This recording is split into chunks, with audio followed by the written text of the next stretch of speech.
నమస్తే, welcome to Sri paper news. ముందుగా headlines. వ్యవసాయ శాఖపై ముఖ్యమంత్రి నారా చంద్రబాబు నాయుడు సమీక్ష. రైతు బజార్లను ఆధునీకరించేందుకు మాస్టర్ ప్లాన్ రూపకల్పన చేయాలని అధికారులకు దిశానిర్దేశం. సీ ప్రొటెక్షన్ వాల్ నిర్మిస్తామన్న ఉప ముఖ్యమంత్రి పవన్ కళ్యాణ్. 100 రోజుల్లో రోడ్ మ్యాప్ ఇస్తామని మత్స్యకారులకు హామీ.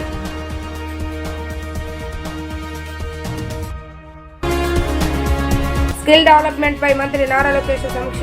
హోమ్ క్యాంపు ద్వారా 1,00,000 బ్లూ కలర్ ఉద్యోగాలు ఇస్తామని వెల్లడి.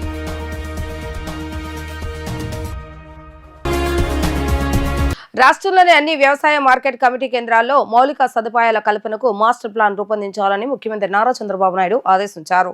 ఈ మేరకు రాష్ట్రంలో ఉన్న 218 మార్కెట్ కమిటీల స్థలాలను సద్వినియోగం చేసుకోవాలని సూచించారు. రైతులు, వినియోగదారులకు ఇద్దరికీ లబ్ధి చెందేలా వ్యవసాయ మార్కెటింగ్ శాఖల సమన్వయంతో పనిచేయడంతో పాటు రైతు బజార్లను ఆధునీకరించాలని ఆయన దిశానిర్దేశం చేశారు. సచివాలయంలో వ్యవసాయ శాఖ అనుబంధ రంగాలపై మంత్రి అచ్చెన్నాయుడు, వ్యవసాయ అనుబంధ కార్పొరేషన్ చైర్మన్లు, ఉన్నతాధికారులతో కలిసి ముఖ్యమంత్రి నారా చంద్రబాబు నాయుడు సమీక్ష నిర్వహించారు. ఖరీఫ్ సాగు, రబీ ప్రణాళిక, ధాన్యం కొనుగోలు తదితర అంశాలపై చర్చించారు. వ్యవసాయ అనుబంధ రంగాల్లో గ్రాస్ వాల్యూ అడిషన్ పై దిశానిర్దేశం చేశారు. ఈ నెల 11వ తేదీన ప్రధాని మోడీ ప్రారంభించనున్న పీఎం ధన్ ధ్యాన కృషి యోజన పైన చర్చ జరిగింది. రైతు బజార్లను పూర్తిస్థాయిలో వినియోగించుకోవాలని సూచించారు. పత్తికొండలో ఇటీవల ధర తగ్గిన టమాటా పంటను రైతు బజార్లకు తరలించి వినియోగదారులకు అందించేలాగా చర్యలు తీసుకోవాలని ఆదేశించారు. కోల్డ్ చైన్ లాంటి వ్యవస్థలను ఉపయోగించుకొని టమాటా పంటకు ధర తగ్గకుండా చూసుకోవాలని సూచించారు. అర్బన్ ప్రాంతాల్లో రైతు బజార్లు ఆధునీకరణకు భూమి ఎంత వరకు అవసరమవుతుందో అంచనా వేయాలని దిశానిర్దేశం చేశారు. రైతు బజార్లకు అనుసంధానంగా మొబైల్ రైతు బజార్లను ఏర్పాటు చేసే అంశాన్ని పరిశీలించాలని అన్నారు. మార్కెట్ కమిటీలను రైతు బజార్లను అనుసంధానం చేసి కార్పొరేషన్ ఏర్పాటు చేసి దీని ద్వారా నిధుల సమీకరణ చేపట్టి వ్యవసాయ మౌలిక సదుపాయాల కల్పన జరిగేలాగా చర్యలు తీసుకోవాలని ఆదేశించారు. వ్యవసాయ మార్కెట్ కమిటీల పరిధిలో ఖాళీగా ఉన్న స్థలాలను సద్వినియోగం చేసుకుంటూ కోల్డ్ చైన్, అగ్రి ప్రాసెసింగ్ వంటి మౌలిక సదుపాయాలను కల్పించాలని అన్నారు. ఉప్పాడ శ్రీ ప్రొటెక్షన్ వాల్ ను ఖచ్చితంగా నిర్మిస్తామని డిప్యూటీ సీఎం పవన్ కళ్యాణ్ స్పష్టం చేశారు. ఇందుకు కేంద్రం సానుకూలంగా ఉందన్న ఆయన నిధుల విషయమై చర్చిస్తున్నట్లుగా తెలిపారు. సముద్రంలో మత్స్య సంపదకు విఘాతం కలిగిస్తున్న పరిశ్రమల వ్యర్థాలు, కాలుష్య నివారణకు ఓ ప్రణాళికతో వస్తానన్న పవన్ అందుకు తనకు 100 రోజుల సమయం ఇవ్వాలని కోరారు. అదే సమయంలో పారిశ్రామికవేత్తలపైకి ఎగదోసే రాజకీయ నేతల వలలో పడొద్దని మత్స్యకారులకు ఆయన సూచించారు. మత్స్యకారుల ఆందోళన నేపథ్యంలో సొంత నియోజకవర్గం పిఠాపురంలో పర్యటిస్తున్న డిప్యూటీ సీఎం పవన్ కళ్యాణ్ తొలుత కాకినాడ కలెక్టరేట్ లో ఉప్పాడ తీర ప్రాంత గ్రామాల మత్స్యకార సంఘాల ప్రతినిధులతో సమావేశాన్ని నిర్వహించారు. అనంతరం ఏర్పాటు చేసిన సభలో పవన్ కళ్యాణ్ మాట్లాడుతూ పరిశ్రమల వ్యర్థాల వల్ల సముద్రంలో మత్స్య సంపద అంతరించిపోవడంతో పాటు ఉపాధి కరువైపోతుందన్న మత్స్యకారుల ఆందోళనను తాను అర్థం చేసుకుంటున్నానని చెప్పారు. అసలు సమస్యపై లోతుగా అధ్యయనం చేస్తేనే పరిష్కారం సాధ్యమన్న ఆయన అందుకు తనకు 100 రోజులు సమయం కావాలని కోరారు. ఈలోగా సంబంధిత అధికారులు శాఖలతో మాట్లాడతానని అన్నారు. 3 రోజుల్లో మళ్లీ తాను స్వయంగా వచ్చి బోట్లో సముద్రంలోకి వెళ్లి కాలుష్యాన్ని ప్రత్యక్షంగా పరిశీలిస్తానని హామీ ఇచ్చారు. సమస్యలు రాత్రికి రాత్రే పరిష్కారం కావన్న పవన్ న్యాయం చేస్తామంటూ పరిశ్రమలపైకి ఎగదోసే రాజకీయ నేతల వలలో పడవద్దని మత్స్యకారులకు సూచించారు. పనుల పురోగతిపై ఎప్పటికప్పుడు ప్రజలకు తెలియజేస్తానని, సమన్వయం కోసం స్థానికులు కూడా ఒక కమిటీగా ఏర్పడాలని ఆయన సూచించారు. సో నేను మీ దృష్టికి తీసుకొస్తుంది ముందుగా ఉప్పాడ సీ ప్రొటెక్షన్ వాల్ గురించి మేము మీకు మాట ఇచ్చాం. Uppada sea protection wall last time మనం ఇక్కడికే వచ్చాం. అలాగే మనకి సెంట్రల్ నుంచి కోస్టల్ రెగ్యులేటరీ జోన్ అథారిటీ వాళ్ళని పిలిపించాం.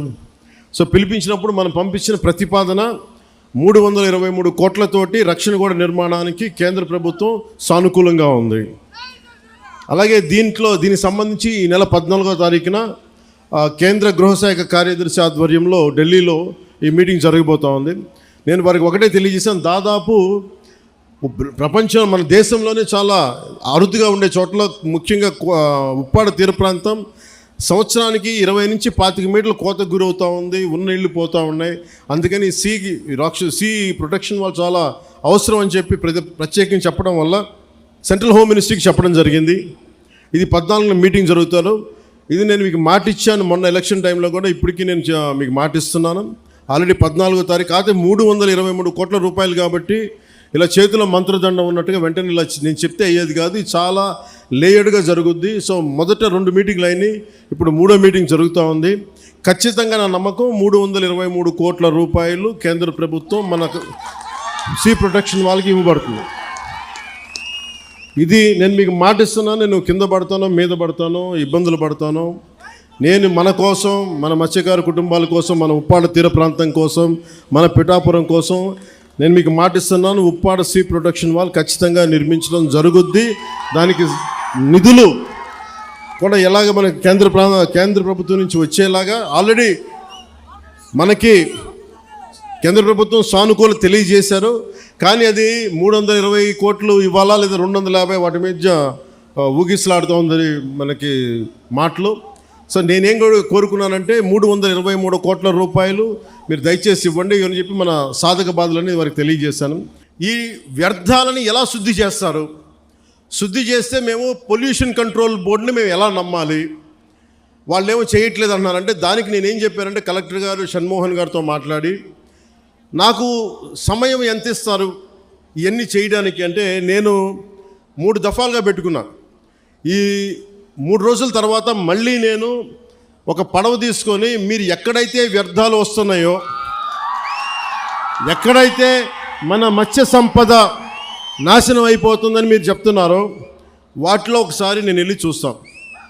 ఎందుకంటే ఒక మత్స్యకారుడిలాగా వెళ్ళాలి అంటే నేను కూర్చోబెట్టి 4 గోడల మధ్య ఉంటే ఇది నాకు మీరు అది అర్థం అవడం కంటే కూడా పేపర్లు తీసుకొని ఆ రిపోర్ట్ చదవడం కంటే కూడా మీరు లోపలికి వెళ్ళి వేటలో వెళ్తే ఎలా ఉంటుందో అలాంటి పరిస్థితుల్లో మీరు ఏమి అనుభవిస్తున్నారో అది చూడటానికి నేను కూడా పడవ తీసుకుని ఒక 2-3 రోజులు తర్వాత ఇక్కడే మన కాకినాడ పోర్టు నుంచే మొత్తం వెళ్ళి ఈ కోస్టల్ లైన్లో ఎక్కడైతే పొల్యూషన్ ఉందనేది మన మత్స్యకారు యువత కానీ నాయకులు కానీ వాళ్ళు చూపించిన ప్రదేశాల మేరకు నేను వెళ్ళి దాని నుంచి నేను స్వయంగా నేను పరిశీలిస్తాను. ఒకటి, ఈ అభివృద్ధితో పాటు మనకు కావాల్సింది ఖచ్చితంగా పర్యావరణ పరిరక్షణ కావాల్సిందే మనకి.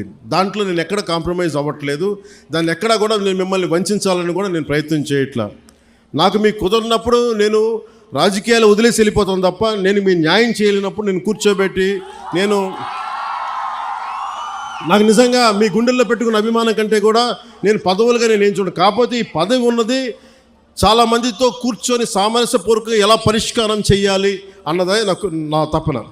సో నేనేం చెప్పానంటే ముఖ్యంగా నేను చెప్పింది ఏంటంటే అసలు ఎంత పొల్యూషన్ జరుగుతుంది ఆ ఆడిట్ని ఒకసారి చేయమని చెప్పాం.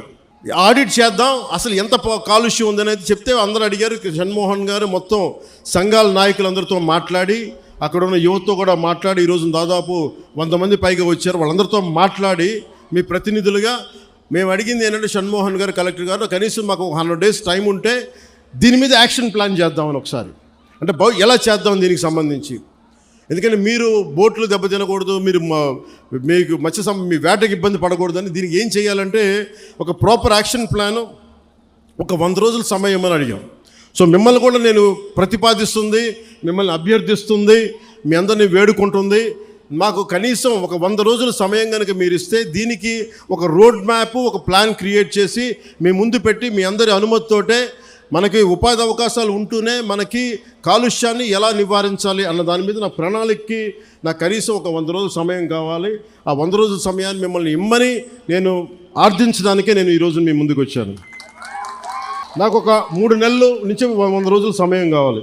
సో మీరు ఆ 100 రోజుల్లోపు నేను ఒక రోడ్ మ్యాప్, ఒక పరిష్కార మార్గం, అవసరమైతే దీన్ని క్యాబినెట్లో మాట్లాడతాం, లేదంటే అసెంబ్లీలో కూడా మాట్లాడి మీకు న్యాయం జరిగేలాగా నేను ముందుకు తీసుకెళ్తాను. మీ అందరికీ నేను మనస్ఫూర్తిగా నేను మీకు తెలియజేసుకున్నాను. సో నాకు 3 నెలల సమయం మిమ్మల్ని, ఇది ప్రజాస్వామ్యం, నేను 4 గోడల మధ్య కూర్చొని నేను అడగట్లా. నాకు ఒక 100 రోజుల సమయం కావాలి. ఏం చేద్దాం చెప్పండి, అవునా కాదా? 100 రోజుల సమయం ఇస్తున్నారా లేదా నాకు చెప్పాలి. అలా కుదరదు నాకు. ఎందుకు చెప్తా, మీరు 100 రోజుల సమయం ఇవ్వకపోతే, మీరు 100 రోజుల సమయం ప్రాక్టికల్గా మీరు ఆలోచించండి. 100 రోజుల సమయం ఇవ్వకపోతే, ఎందుకంటే రాత్రికి రాత్రి పొల్యూషన్ ఏం జరుగుతుందో మనం ఆడిట్ చేయడానికి కూడా చాలా టైం పడుతుంది. ఆడిట్ చేసిన తర్వాత వ్యర్థాలు ఉన్నాయి అంటే వీళ్ళకి ఎందువల్ల వ్యర్థాలని విడుదల చేస్తున్నారు. ఎందుకంటే మీరు 4 రోజులు ధర్నా చేస్తే 5వ రోజు పరిష్కారం నిజంగా రాదు. ఎందుకంటే దీని వెనక చాలా ఉన్నాయి. పరిశ్రమలు మనం ఇచ్చింది కాదు, వైసీపీ నాయకులు ఇచ్చింది. వైసీపీ నాయకులు ఇచ్చిన పరిశ్రమలు మన కూటమి ప్రభుత్వం వచ్చిన తర్వాత ఇచ్చిన పరిశ్రమలు కాదు. సో అందుకని అలా అని చెప్పి వాళ్ళలాగా భయపెట్టి పారిశ్రామికవేత్తలను భయపెట్టి పారిపోతే అది దేశపరంగా ఇంకోలాంటి సంకేతాలు వెళ్తాయి, అదో ఇంకో సమస్య ప్రారంభమవుద్ది. సో మేము ఆలోచిస్తుంది వయా మీడియాగా మధ్యలో పొల్యూషన్ రాకుండా, మన మత్స్య సంపద చనిపోకుండా ఎలాంటి పరిష్కారం వెతకాలి. అలాగే ఓఎన్జీసీ వాళ్ళు మనకి కొంత కాంపెన్సేషన్ పే చేస్తూ ఉన్నారు, ప్రతి నెలకైనా అడుగుతూ ఉన్నారు. అది మేము పెట్టే ప్రతిపాదన కలెక్టర్ గారితో సంబంధిత మంత్రివర్గంతో మేము అడుగుతుంది. ఈ ఎక్కడైతే ఎఫెక్ట్ అవుతూ ఉన్నారో వాళ్ళకి సంబంధించి ఆ పరిశ్రమలు కానీ పారిశ్రామిక యాజమాన్యంతో మాట్లాడి వాళ్ళు ఎంతవరకు చేయగలరు, ఒకవేళ కాంపెన్సేషన్ ఇవ్వగలరా, నెలకి ఇవ్వగలరా, లేదంటే వన్ టైం సెటిల్మెంట్ చేయగలరా, ఇవన్నీ మాట్లాడాల్సిన అవసరం ఉంది, మాట్లాడాల్సిన పరిస్థితి ఉంది. అది మీకు అంటే ఇవన్నీ చేయడానికి నాకు కనీసం ఒక 3 నెలలు సమయం కావాలి. ఓం క్యాంప్ కార్యక్రమం ద్వారా రాబోయే 5 ఏళ్లలో 1,00,000 బ్లూ కలర్ ఉద్యోగాలు కల్పించడమే ప్రభుత్వ ప్రధాన లక్ష్యమని విద్యా ఐటీ శాఖ మంత్రి నారా లోకేష్ స్పష్టం చేశారు. రాష్ట్రంలోని యువతకు నైపుణ్యాభివృద్ధి ద్వారా సుస్థిరమైన ఉపాధి అవకాశాలు కల్పించేందుకు ప్రభుత్వం కట్టుబడి ఉందని తెలిపారు. స్కిల్ డెవలప్మెంట్ అంశంపై మంత్రి నారా లోకేష్ సమీక్ష నిర్వహించారు. ఈ సందర్భంగా ఆయన మాట్లాడుతూ nursing, welding, trekking, building workers కు యూరప్ తో పాటు జర్మనీ, ఇటలీ దేశాల్లో మంచి డిమాండ్ ఉందని పేర్కొన్నారు. ఆ రంగాల్లో విద్యను అభ్యసించిన యువతకు ఆయా దేశాల భాషలో ప్రత్యేక శిక్షణ ఇచ్చి విదేశీ ఉద్యోగ అవకాశాలు లభించేలాగా అధికారులు చర్యలు తీసుకోవాలని సూచించారు. ఆ దిశగా స్కిల్ డెవలప్మెంట్ కార్పొరేషన్ అధికారులు సమగ్ర రూట్ మ్యాప్ రూపొందించి ప్రణాళికబద్ధంగా ముందుకు సాగాలని మంత్రి దిశానిర్దేశం చేశారు. రాష్ట్రంలోని ప్రతి యువకుడికి నైపుణ్య ప్రాధాన్యత కల్పించే విధంగా ప్రత్యేక వ్యూహాలను సిద్ధం చేయాలని సూచించారు.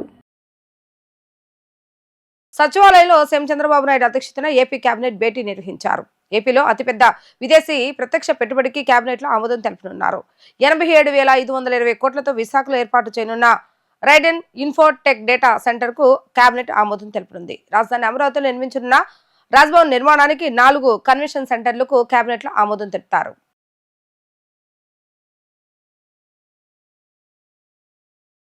రాష్ట్రంలో దళితులపై దాడులు ఎక్కువవుతున్నాయని మాజీ ఎంపీ చింతామోహన్ ఆరోపించారు. నగరంలోని ప్రెస్ క్లబ్ లో విలేకరుల సమావేశంలో ఆయన మాట్లాడుతూ ఇటీవల కాలంలో సామాజిక న్యాయం అంటూ సీఎం చంద్రబాబు నాయుడు తరచూ చెప్తున్నారని, ఇది దళితులను 2 వర్గాలుగా చీల్చడమేనని ప్రశ్నించారు. జగన్ తన కేసులకు భయపడి పర్యటనలు, యాత్రలంటూ తిరుగుతున్నారని విమర్శించారు. మోడీ అండతోనే జగన్ ఇంకా బయట తిరుగుతున్నారని వ్యాఖ్యానించారు. పవన్ చంద్రబాబు నాయుడు సనాతన ధర్మం పేరుతో ప్రజలను రెచ్చగొడుతున్నారని ఆగ్రహాన్ని వ్యక్తం చేశారు. సుప్రీంకోర్టు ప్రధాన న్యాయమూర్తిపై దాడికి యత్నించిన ఘటన ప్రజాస్వామ్యానికే మాయని మచ్చని చెప్పారు. సుప్రీంకోర్టు ప్రధాన న్యాయమూర్తి పైన ఆయన ధర్మాసనంలో కూర్చున్నప్పుడే ఒక అడ్వకేటు చెప్పు తీసి విసిరివేయడం జరిగింది.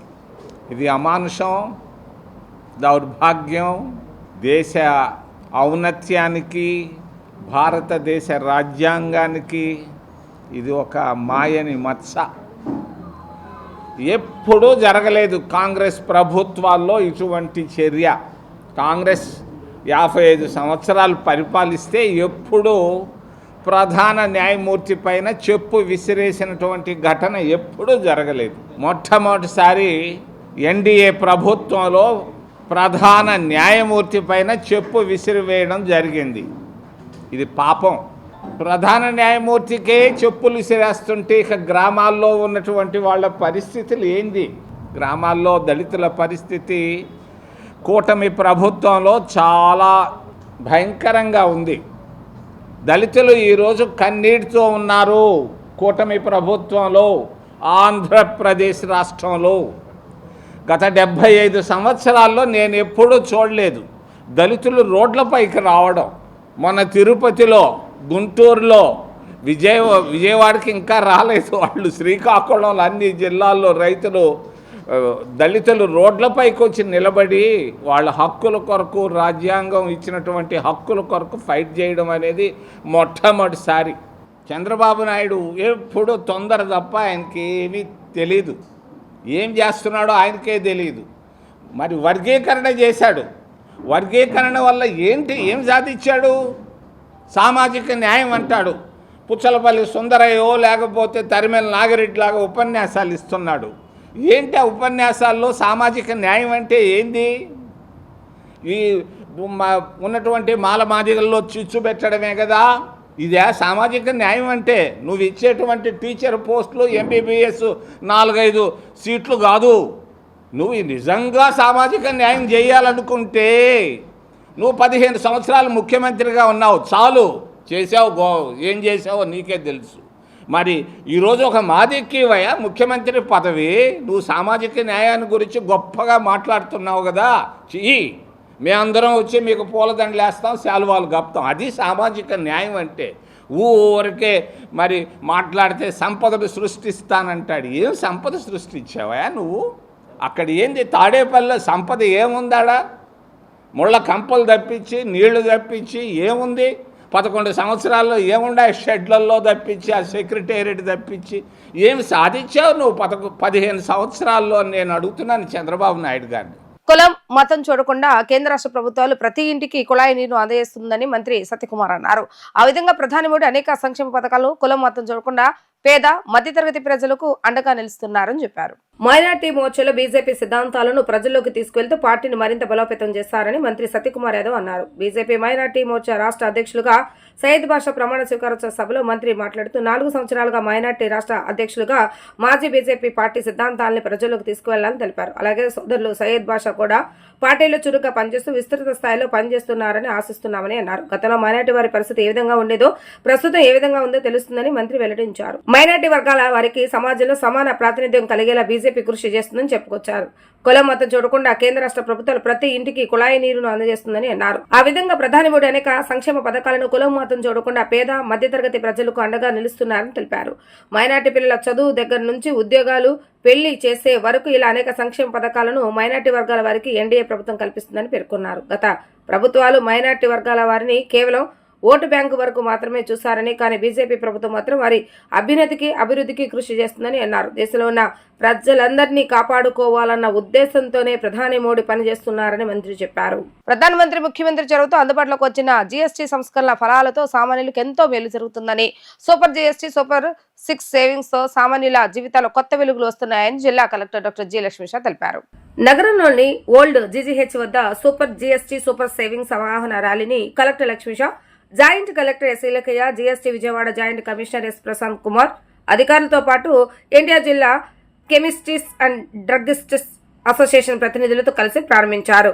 ఈ సందర్భంగా కలెక్టర్ లక్ష్మీష మాట్లాడుతూ సూపర్ జీఎస్టీ 2.0తో ప్రతి రంగంలోనూ భారం తగ్గిందని, జీవిత బీమాపై పాత రేటు 18% ఉంటే ఇప్పుడుది 0% అయిందని, ఆరోగ్య కుటుంబ బీమాలోనూ ఇదే రకమైన మినహాయింపు అందుబాటులోకి వచ్చిందన్నారు. గతంలో ప్రాణరక్షక మందులపై జీఎస్టీ 12% ఉంటే ఇప్పుడుది 0% అయిందని అన్నారు.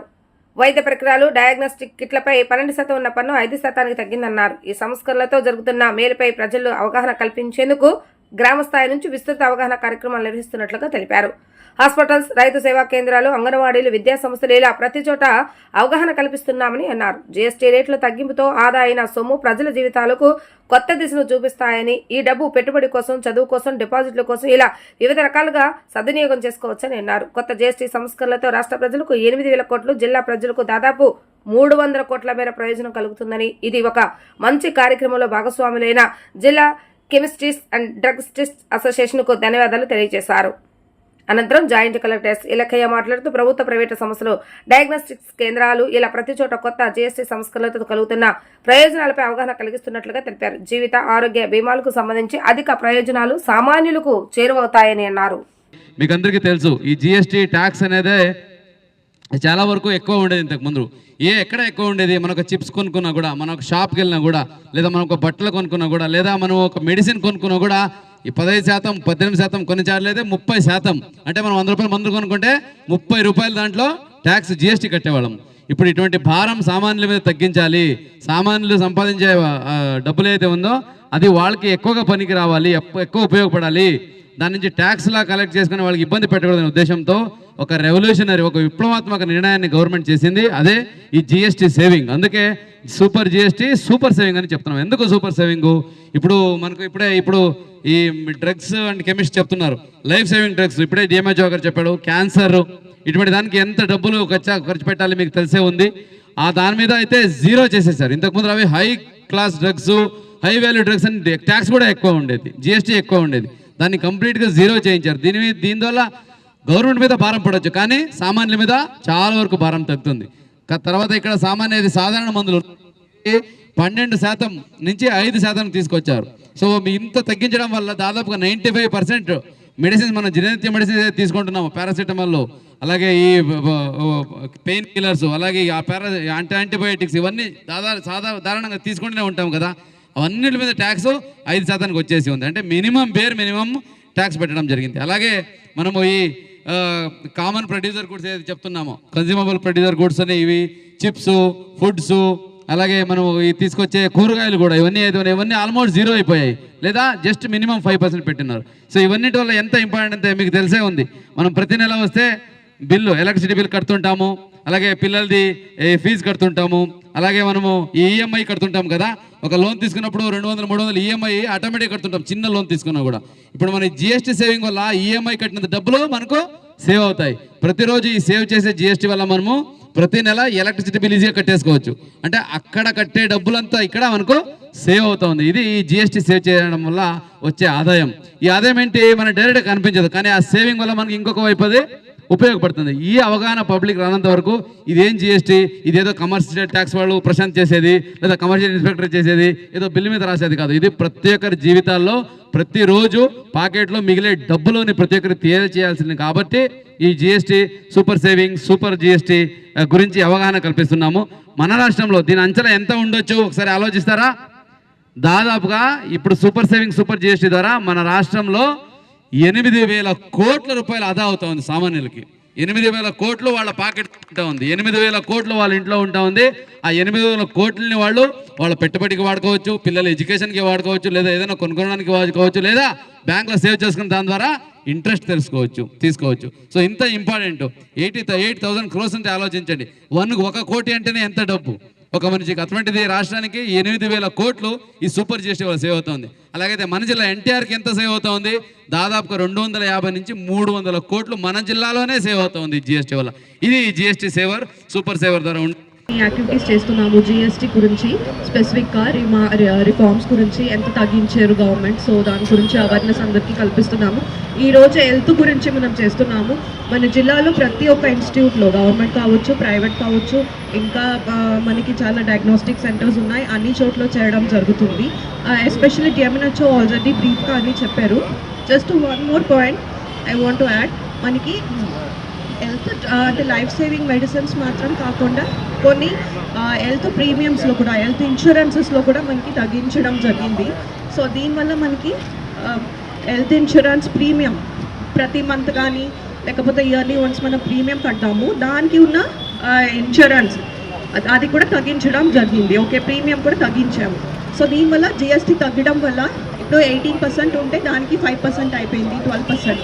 సో దీనివల్ల ప్రతి ఒక్క సామాన్య ప్రజలు కూడా ప్రీమియంని తీసుకోవచ్చు. ఇప్పుడైతే మీరు అందరూ ఏమనుకుంటారు, ఇదేమో పెద్దవాళ్ళు తీసుకుంటారు ఇన్సూరెన్స్, మనం తీసుకోలేము అలా అనుకుంటారు. కానీ అది కాదు, ఇది ఇప్పుడు జిఎస్టీ తగ్గడం వల్ల ప్రీమియం రేట్ కూడా చాలా తగ్గిపోయింది. సో కామన్ పబ్లిక్ కూడా ఇది వాడుకోవచ్చు. సో దయచేసి అందరూ కూడా మీరు కూడా యూజ్ చేసుకోండి since GST got reduced. Thank you. రాష్ట్రంలో అలజడులు, విధ్వంసం సృష్టించేందుకు జగన్ ప్రయత్నిస్తున్నారని మాజీ మంత్రి పీతల సుజాత ఆరోపించారు. జగన్ విశాఖ పర్యటన అట్టర్ ఫ్లాప్ అయిందని మండిపడ్డారు. ఎస్సీలపై జగన్ పగ సాధిస్తున్నాడని ఆమె ఆగ్రహాన్ని వ్యక్తం చేశారు.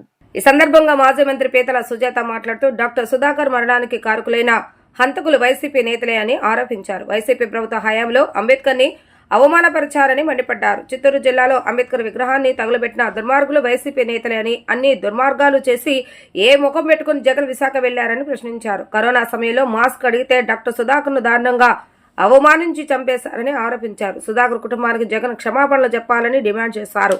ఇలాగే వ్యవహరిస్తే ఎస్సీలంతా ఏకమై జగన్ కు తగిన బుద్ధి చెప్తారని ఆమె హెచ్చరించారు. రాష్ట్రంలో అలజడులు సృష్టించాలని, విధ్వంసాలు సృష్టించాలని వైసీపీ ప్రయత్నం చేస్తుంది. ముఖ్యంగా జగన్మోహన్ రెడ్డి గారు ప్రయత్నం చేస్తున్నారు. వైసీపీ గవర్నమెంట్లో ఉండగా మాస్క్ అడిగినటువంటి పాపానికి డాక్టర్ సుధాకర్ గారిని ఎంత దారుణంగా హింసించి చంపేశారండి. ఈ రోజున అసలు మీరు ఏ ముఖం పెట్టుకుని నర్సీపట్నం వెళ్తారు? అందుకే ఈ రోజున మీ ప్రోగ్రాం అట్టర్ ఫ్లాప్ అయింది. ఈ రోజున ఎంత నీచానికి జగన్మోహన్ రెడ్డి గారు వైసీపీ దిగజారిపోయిందంటే, చిత్తూరు జిల్లాలో డాక్టర్ బిఆర్ అంబేద్కర్ గారి యొక్క విగ్రహానికి నిప్పు పెట్టి, ఆ వైసీపీ సర్పంచే నిప్పు పెట్టి, మళ్ళా ఏమీ తెలియదు అన్నట్టుగా నాటకాలు ఆడతారు. మేము చాలా పారదర్శకంగా ఎంక్వైరీ వేస్తే సీసీ కెమెరాల నుంచి అన్నిటితో కూడా బయటపడింది వైసీపీ వాళ్ళే నిప్పు పెట్టారు అంబేద్కర్ గారి విగ్రహానికి అని. అవి ఈ రోజున ప్రూఫ్స్తో సహా బయటకు వచ్చేసరికి ఈ రోజున మళ్ళీ నాటకాలు ఆడుతున్నారు వైసీపీ వాళ్ళు. ఏంటండి మీ వైసీపీ గవర్నమెంట్లో భారత రాజ్యాంగాన్ని, డాక్టర్ బిఆర్ అంబేద్కర్ గారి యొక్క రాజ్యాంగాన్ని తుంగలో తొక్కేశారు. రాజారెడ్డి రాజ్యాంగాన్ని నడిపించారు. మీరు ఎంతకాలం దళితుల్ని ద్వేషిస్తారండి? ఎంతకాలం దళితుల మీద పగ సాధిస్తారు జగన్మోహన్ రెడ్డి గారు? మీరు ఎంత దళితులకి ద్రోహం చేశారంటే, ఎంతమంది వైసీపీ గవర్నమెంట్లో దళితులు హత్య చేయబడ్డారు, వేధించబడ్డారు, అఘాయిత్యాలకి గురయ్యారు. మీకు ఇంకా బుద్ధి రాలేదా? ఈ రోజున డాక్టర్ బిఆర్ అంబేద్కర్ గారి యొక్క విగ్రహాన్ని తగలబెట్టేసిందే వైసీపీ వాళ్ళు. మళ్ళా మా మీద రుద్దేసి రాష్ట్రంలో విధ్వంసాలు సృష్టించాలని చూస్తారా? మేము చూస్తూ కూటమి ప్రభుత్వం ఊరుకోదు. మీరు ఇష్టం వచ్చినట్టు నాటకాలు ఆడితే కూటమి ప్రభుత్వం ఎవరిని కూడా వదిలిపెట్టే ప్రసక్తే లేదు. ఈ రోజున మీరు ఆనాడు ఏం చేశారండి? అంబేద్కర్ గారిని అవమానించారు మీరు వైసీపీ గవర్నమెంట్లో ఉండగా. డాక్టర్ బిఆర్ అంబేద్కర్ విదేశీ విద్యా పథకాన్ని కూడా పేరు మార్చేసి జగన్ గారి యొక్క జగన్ విద్యా పథకం అని పెట్టుకున్నటువంటి దుర్మార్గులు మీరు. అంత ద్రోహానికి దిగజారిపోయారు మీరు వైసీపీ గవర్నమెంట్లో ఉండగా. ఏ దళితులకి కూడా రక్షణ లేకుండా పోయింది. ఏ మహిళకి కూడా రక్షణ లేకుండా చేశారు. ఈ రోజున పైపెచ్చు మళ్ళా అదే దళితుల మధ్య అలజడులు సృష్టించి గొడవలు పెట్టి రెచ్చగొట్టి రాష్ట్రాన్ని విధ్వంసం చేయాలనుకుంటున్నారా జగన్మోహన్ రెడ్డి గారు? చూస్తూ ఊరుకోరు. దళితులంతా ఏకమేమల్ని తరిమి కొట్టే రోజు ఇంకా దగ్గరలో ఉంది. మీకు ఆల్రెడీ 11 సీట్లకే పరిమితం చేశారు.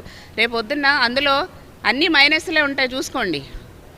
దళితులందరూ కూడా ఏకమేమల్ని తరిమి కొడతారు. ఇట్లాంటి దళితుల మధ్య కనుక మీరు చిచ్చు పెట్టి ఇలా రాష్ట్రాన్ని అతలాకుతం చేయాలని చూస్తే కనుక దళితుల ఏకమే మీ సంగతి తేలుస్తారు.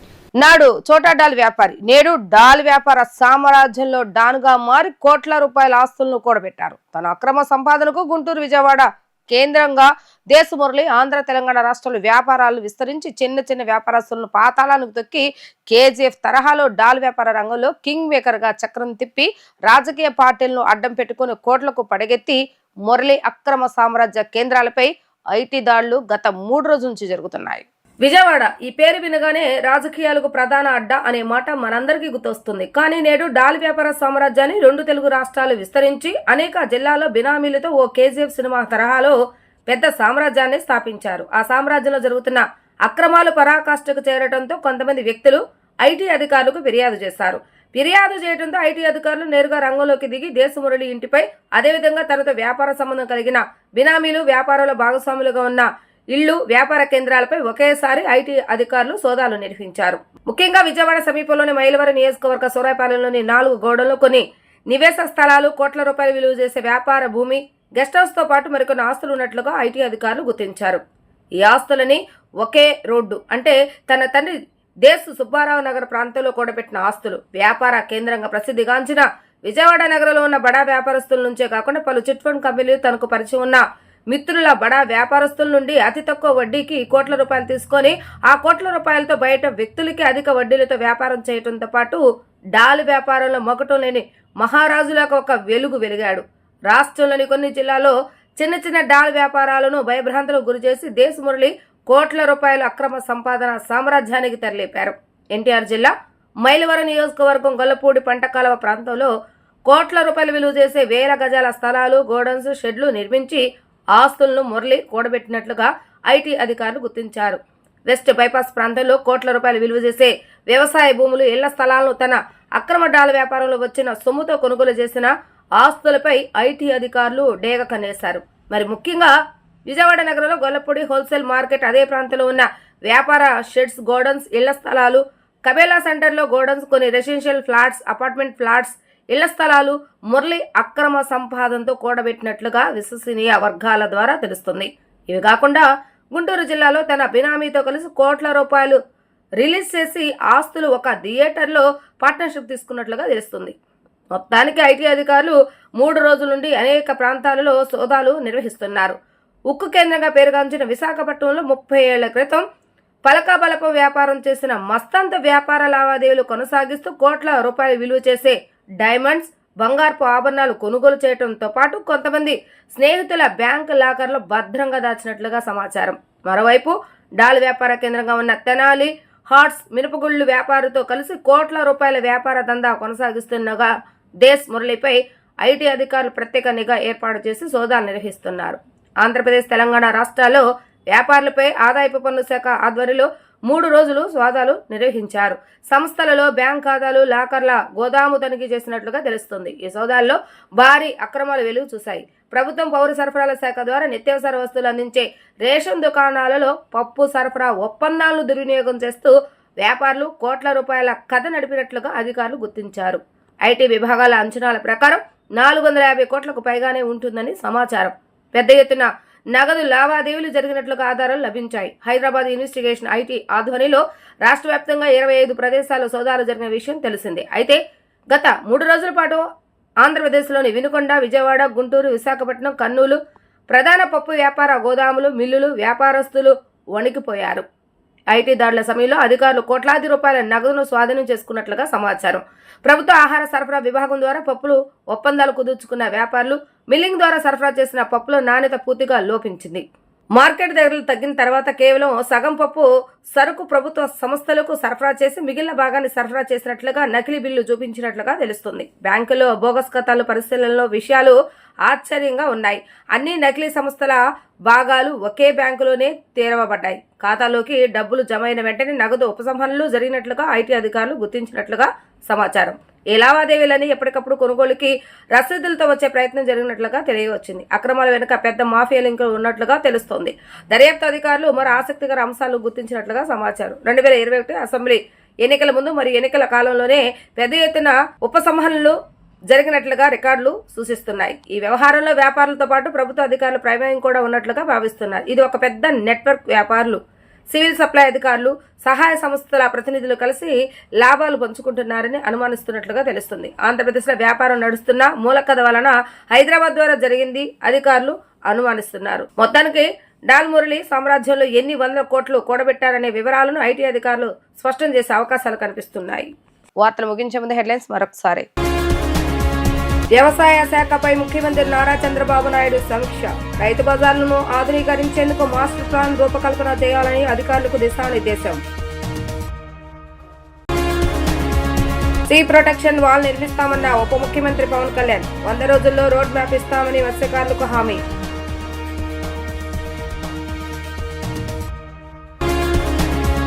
స్కిల్ డెవలప్మెంట్ పై మంత్రి నారా లోకేష్ సమీక్ష. హోమ్ క్యాంపు ద్వారా 1,00,000 బ్లూ కలర్ ఉద్యోగాలు ఇస్తామని వెల్లడి.